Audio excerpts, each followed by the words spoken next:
ہمارے حضرت والا حضرت حکیم الامت قدس اللہ تعالیٰ سرہ فرمایا کرتے تھے کہ ارے بھائی عالم بننا، ولی اللہ بننا، یہ تو بہت اونچی بات ہے.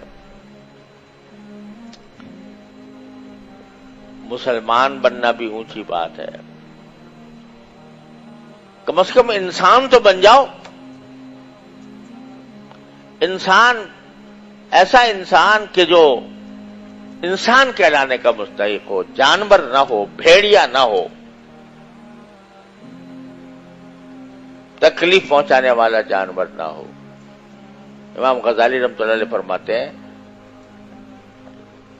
کہ اللہ تعالی نے جو جانور پیدا کیے ہیں ان میں سے کچھ تو وہ ہیں جو بیچارے نقصان کچھ نہیں پہنچاتے، فائدہ ہی فائدہ پہنچاتے.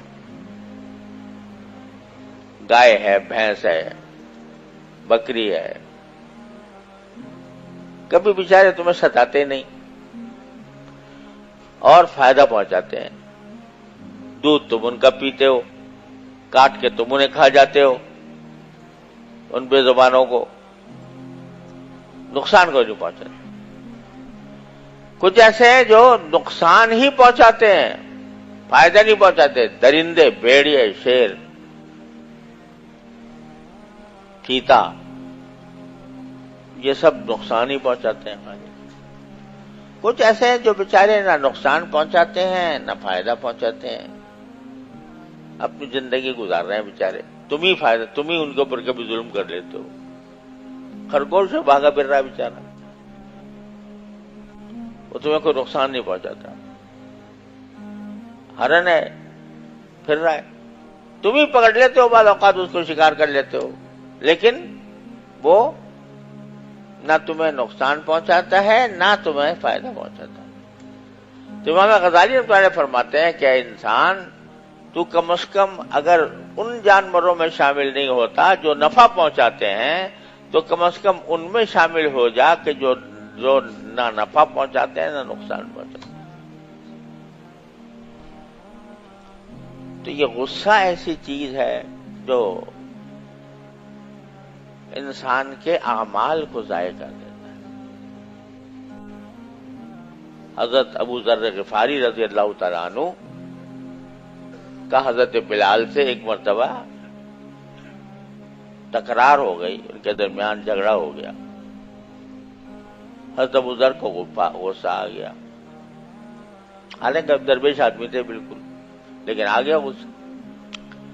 اور غصہ آ کر حضرت بلال کو کہہ دیا، یبن سودا، اے کالی کلوٹی ماں کے بیٹے. کیونکہ حضرت بلال حبشہ کے رہنے والے تھے تو ان کی والدہ جو تھیں وہ بھی حبشیہ تھیں، تو ظاہر ہے حبشیوں کا تو رنگ کالا ہوتا ہے. یبن سودا، اے کالی کلوٹی عورت کے بیٹے، یہ کہہ دیا حضرت بلال. حضرت بلال رضی اللہ تعالیٰ عنہ نے خود کہا ہوگا یا کسی طرح اطلاع پہنچی رسول کریم صلی اللہ علیہ وسلم کو کہ ابو ذر نے لڑائی کے دوران حضرت بلال کو یہ کہہ دیا ہے. تو آپ نے بلایا حضرت ابو ذر کو اور بلا کر فرمایا، انک امرؤ فیک جاہلیہ، تم ایسے آدمی ہو کہ ابھی تک تمہارے اندر جاہلیت باقی ہے.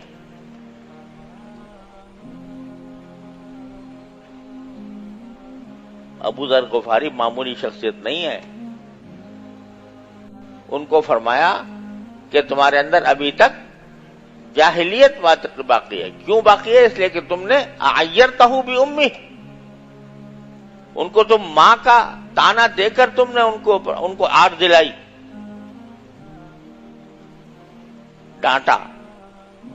سرکار دو عالم صلی اللہ علیہ وسلم نے حضرت ابو ذر غفاری کو. اب صحابہ کا مقام بھی یہ تھا کہ رسول کریم صلی اللہ علیہ وسلم کی اتنی بات ان کے لیے تو قیامت بن گئی کہ رسول کریم صلی اللہ علیہ وسلم مجھ سے ناراض ہیں، مجھے فرما رہے ہیں تیرے اندر جاہلیت ہے.